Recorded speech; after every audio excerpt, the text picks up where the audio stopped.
Hindi naman, wala namang tinuro. Yung ano lang yun.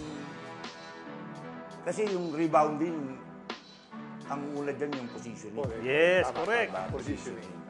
Tamang positioning. Pangalawa, yung timing. Correct. Diba? Minsan kasi kahit mataas kang tumalon, kung wala ka naman sa timing, di ba? Nauuna yung talon mo sa lundag. Correct. Diba? Correct. Parang better chances kasi. Oo. Baka more time precise yung pasok mo, magandang positioning mo. Yun nga yung ginagawa kong practice noon, yung sa Santa Lucia, kahit kami noon sa Santa Lucia. Meron kami shooting drill. Ginagawa ko, pag yung hindi ako yung nagsishoot, tinitsempohan ko yung bola. Nire-rebound ko kahit walang kalaban. Correct. Kumbaga, tinitignan ko, di ba? Parang Light ang kung saan bola, ang kung saan talbog, ang- oo, gano'n. Yeah, pareho. Ginagawa ko rin din sa Oo. pag-shooting.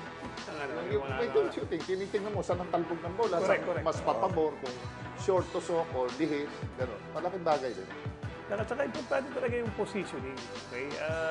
Malaking tulong yung mataas ka pa tumalon. Oh, malaking tulong. Okay, talaga. pero talo ng magaling magulang sa positioning, yung mataas tumalon. Correct, correct. Kasi Di ba? pare, area naman kasi yan. Area yan eh, Hindi naman porke palakihan yan eh. At saka yung dating ng bola kung saan. Alam mo ba, pag yung bola galing sa 3 points, malayo talbog na malayo yun. talbog. Long bounce. So, diba? Kaya napag-aaralan yan. Kaya magtataka kayo, bakit may mga players na kalit-lit, ang lakas kumuha ng rebounds. Meron siyang he has a knack for it. Parang, alam niya nababasa ganun ganun naman si paring Bong Hawkins. Pare, may tanong ako. Hindi ka ba nakaharap minsan dumang? Dumadang ko naman dati. Nung araw. Practice, tsaka sa round Oo, robin. Hindi ka lang balak na talaga kasi pero- sa kayo. Hindi. Kasi ganun din naman, di ba? Tsaka, 2 points din. hindi katulad sila Berhel, sila Bong Alvarez. Parang talagang natural sa kanila na. Di ba? Natural. Yan na yun eh. Oo. Yung pag magdadunk, talagang 100% effort eh. Di ba, mapapagod ka, di ba? Jump shot na lang. Oo. Jump shot na lang. Di ba, lalo ako, talagang heavy minutes ako nung naglalaro ako nung nasa...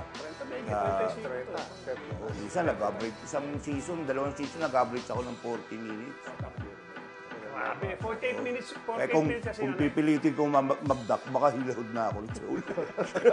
Pag dumaka baka mabuhasan Kasi siya, di ba, iba yung di ba, kaya mo, kaya lang, yung effort na, hindi katulad nung mga natural na malalakas tumalo na baliwala sa kanila.